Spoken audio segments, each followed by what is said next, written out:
Friends, welcome back to this video. तर friends, आजच्या व्हिडिओमध्ये आपण सिंपल फ्युचर टेन्स म्हणजे साध्या भविष्यकाळामध्ये WH टाईपचे प्रश्न इंग्रजीमध्ये कसे विचारले जातात ते शिकणार आहोत। तेव्हा संपूर्ण व्हिडिओ स्किप न करता नक्की बघा आणि जर तुम्ही या चॅनलवर नवीन असाल तर चॅनलला सबस्क्राईब देखील करा आणि बेल आयकॉनचे बटन देखील क्लिक करा, म्हणजे माझ्या सर्व नवीन येणाऱ्या व्हिडिओचे नोटिफिकेशन तुम्हाला लगेचच मिळेल। तर आता इथे बघा, मी इथे काही फ्युचर टेन्सची क्वेश्चन्स लिहिलेली आहेत।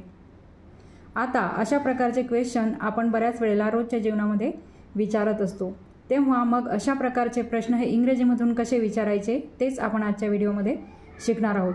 त्याआधी अशा प्रकारचे प्रश्न तयार करताना त्याचे स्ट्रक्चर म्हणजेच रचना कशी असते त्याआधी आपण समजून घेणार आहोत। तर इथे बघा, मी इथे WH टाईपचे क्वेश्चन सिंपल फ्युचर टेन्समध्ये कसे विचारले पाहिजे त्याचं स्ट्रक्चर इथे लिहिलेलं आहे। तर सर्वात आधी बघा, आपण WH क्वेश्चन असला म्हणजेच प्रश्नार्थक शब्द हा सुरुवातीला वापरत असतो। त्यानंतर सहाय्यकारी क्रियापद भविष्यकाळामध्ये शॉल आणि विल हे वापरले जाते। त्यानंतर आपण घेत असतो सब्जेक्ट, त्यालाच आपण मराठीमध्ये कर्ता असे म्हणतो। कर्ता घेतल्यानंतर आपण क्रियापद घेत असतो, म्हणजेच आपल्याला क्रियापदाचे पहिले रूप त्यालाच आपण मूळ रूप किंवा बेस फॉर्म असं म्हणत असतो। त्यानंतर सर्वात शेवटी घ्यायचं असते ऑब्जेक्ट। ऑब्जेक्ट म्हणजेच काय, तर कर्म, आणि जर काही शब्द त्या प्रश्नामध्ये असतील तर ते यानंतर घ्यायचे असतात आणि सर्वात शेवटी मग आपण प्रश्नचिन्ह देत असतो। तर अशा प्रकारे सिंपल फ्युचर टेन्समध्ये WH टाईपचे प्रश्न विचारताना रचना केली जाते। तेव्हा हीच रचना वापरून आता आपण या मराठी प्रश्नांचे इंग्रजीमध्ये ट्रान्सलेशन करणार आहोत। तर इथे बघा, आता सर्वात आधी मी एक प्रश्न लिहिलेला आहे, तू आता काय करशील। बघा, एखाद्या वेळेस आपण एखाद्याला विचारत असतो, काही प्रॉब्लेम असला तर मग आपण त्याला म्हणतो की तू आता काय करशील। अशा वेळेस तू आता काय करशील, आता करशील म्हणजेच यावरून ह्या क्रियापदावरून आपल्या लक्षात येते की हा कोणता काळ आहे, तर भविष्यकाळ।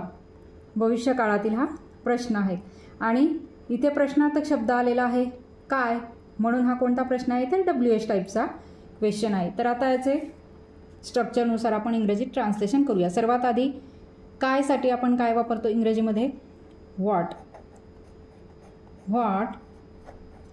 त्यानंतर आपल्याला घ्यायचं आहे सहाय्यकारी क्रियापद विल। विल का वापरला आपण इथे, कारण इथे सब्जेक्ट कोणता आहे, तू। तू साठी आपण काय वापरतो इंग्रजीमध्ये, यू। यू नंतर आपण वापरतो विल, म्हणून आपण इथे काय वापरणार आहोत, विल। What will. सहाय्यकारी क्रियापद घेतल्यानंतर आपल्याला घ्यायचा असतो कर्ता। कर्ता काय आहे, तू। तू साठी आपण यू हा शब्द इंग्रजीत वापरत असतो, व्हॉट विल यू। त्यानंतर आपल्याला काय घ्यायचं आहे, तर क्रियापद। क्रियापद काय आहे, करशील, म्हणजेच मूळ क्रियापद करणे आहे। मग त्यासाठी करण्यासाठी आपण डू हा शब्द इंग्रजीत वापरत असतो। आता तो त्याच्या मूळ रूपातच आपल्याला घ्यायचा आहे, म्हणजे आपण इथे डूच लिहिणार आहोत V1 form, what will you do. आणि राहिलेला शब्द कोणता आहे, आता। त्यासाठी आपण इंग्रजीत काय वापरतो शब्द, नाव। शेवटी द्यायचा आहे question mark. What will you do now, म्हणजेच तू आता काय करशील। असं जर तुम्हाला एखाद्याला इंग्रजीत विचारायचं असलं तर अशा प्रकारे मग तुम्ही विचारू शकता, what will you do now. आता नेक्स्ट बघा, ती घरी कशी पोहोचेल। बघा, आता शेवटचा शब्द बघायचा, क्रियापद पोहोचेल म्हणजेच भविष्यकाळ। आणि आता बघायचं प्रश्नार्थक शब्द कोणता आहे, कशी। बघा आता, म्हणजेच सुरुवातीला आपल्याला प्रश्नार्थक शब्दच घ्यायचा आहे, म्हणून आपण मराठी प्रश्नातला प्रश्नार्थक शब्दच बघायचा आधी, तो आहे कशी। कशीसाठी आपण काय शब्द वापरतो इंग्रजीमध्ये, हाऊ। नंतर वापरणार आहोत सब्जेक्ट काय आहे, ती। तीसाठी आपण इंग्रजीत शी वापरतो। शी नंतर विल हे सहाय्यकारी क्रियापद वापरतो, म्हणून इथे आपण लिहिणार आहोत विल, हाऊ विल। त्यानंतर घ्यायचं असते आपल्याला कर्ता। कर्ता आहे ती। तीसाठी शी वापरतो इंग्रजीमध्ये, हाऊ विल शी। आणि आता क्रियापद बघायचं पोहोचले। आता पोहोचण्यासाठी आपण रीच हा शब्द वापरतो, पोहोचणे। मग आपल्याला तो मूळ रूपातच घ्यायचा आहे V1 फॉर्ममध्ये, REACH, how will see reach. ती कशी पोहोचेल, मग ऑब्जेक्ट काय आहे, कुठे, कशी पोहोचेल, तर घरी। मग घरीसाठी आपण होम हा शब्द वापरत असतो आणि शेवटी काय द्यायचं आहे मग question mark, how will see reach home, ती घरी कशी पोहोचेल, अशा प्रकारे। त्यानंतर नेक्स्ट बघा, पुढच्या आठवड्यात गोव्याला कोण जाणार किंवा कोण जाणार आहे, जाणार आहे असं जरी म्हटलं, आहे जरी शेवटी शब्द असला तरी आहे म्हणजे वर्तमान काळ नाही. कारण हे बघायचं कोण जाणार आहे म्हणजेच काय, जाणार म्हणजेच भविष्यकाळ. आहे शब्द बघितला म्हणजे वर्तमान काळ असं नाही, जाणार आहे म्हणून हा भविष्यकाळ. पुढच्या आठवड्यात गोव्याला कोण जाणार, बघा आता प्रश्नार्थक शब्द कोणता आहे, कोण. त्यासाठी आपण इंग्रजीत हू हा शब्द वापरत असतो. हू नंतर आपण इथे घेणार आहोत विल, हे सहाय्यकारी क्रियापद. Who will. आता बघा आपण विल सहाय्यकारी क्रियापद घेतल्यानंतर आपण सब्जेक्ट घेत असतो, पण आता इथे सब्जेक्ट नाही आहे, त्यामुळे आपण काय घेणार आहोत, डायरेक्ट क्रियापद. क्रियापद आहे जाणार, जाणे. त्यासाठी आपण गो हा शब्द इंग्रजीत वापरतो, तो आपण त्याच्या V1 फॉर्ममध्येच घेणार आहोत. हू विल गो. वर्ब V1 फॉर्ममध्येच घेतलं क्रियापद. आता त्याच्यानंतर कोण जाणार आहे, कुठे जाणार आहे तर गोव्याला. गोव्याला आहे म्हणून गो टू गोवा असं आपण म्हणणार आहोत, कारण गोव्याला असं आहे तिथे, म्हणून who will go to Goa. केव्हा तर पुढच्या आठवड्यात. मग त्यासाठी आपण इंग्रजीत नेक्स्ट वीक वापरत असतो. नेक्स्ट वीक म्हणजेच काय तर पुढचा आठवडा, आणि शेवटी मग question mark. Who will go to Goa next week. पुढच्या आठवड्यात गोव्याला कोण जाणार, किंवा पुढच्या आठवड्यात इथे काही वापरू शकता, कुठे जाण्याचं ठिकाण असलं तर त्याऐवजी वापरू शकता, आणि इथे मग तुम्ही त्याप्रमाणे बदल करू शकता आणि इंग्रजीतून प्रश्न विचारू शकता. आता नेक्स्ट बघा, तुला किती पैसे लागतील.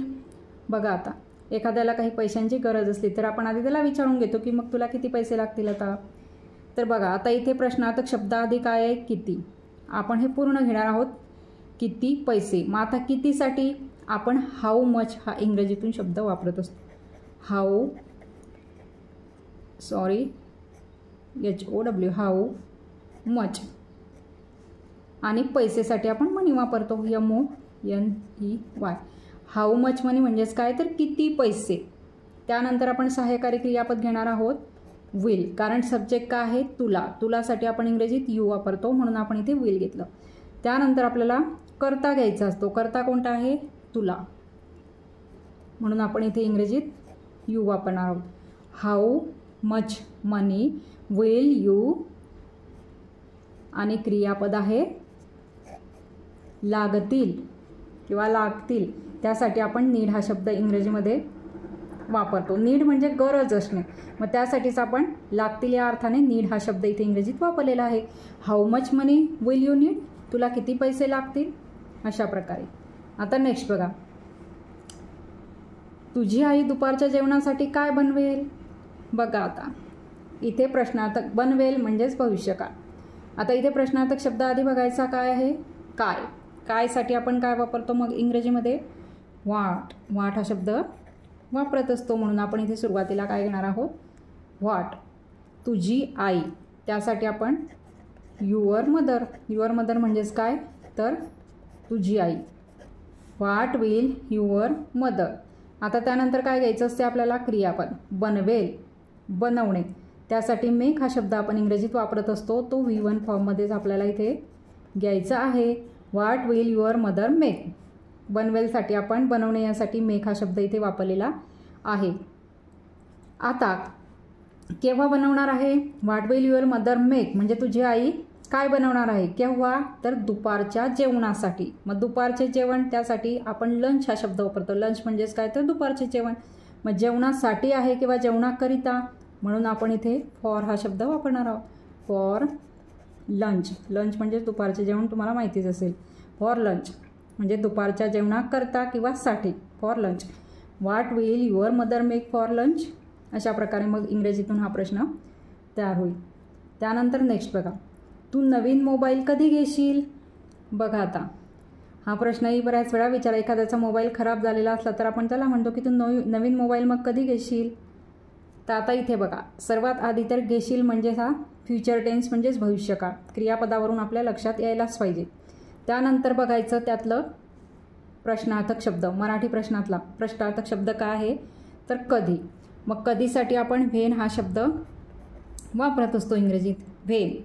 त्यानंतर सहाय्यकारी क्रियापद आपण विल घेणार आहोत, कारण इथे करता काय आहे तू. तूसाठी आपण इंग्रजीत यू वापरतो, यू नंतर विल वापरतो, म्हणून इथे प्रश्नार्थक शब्दानंतर विल वापरणार आहोत. त्यानंतर काय घ्यायचं असते तर करता. करता काय आहे तू. तूसाठी आपण इंग्रजीत यू वापरतो, वेन विल यू. त्यानंतर आपल्याला काय घ्यायचं असते क्रियापद, V1 फॉर्म क्रियापदाचा.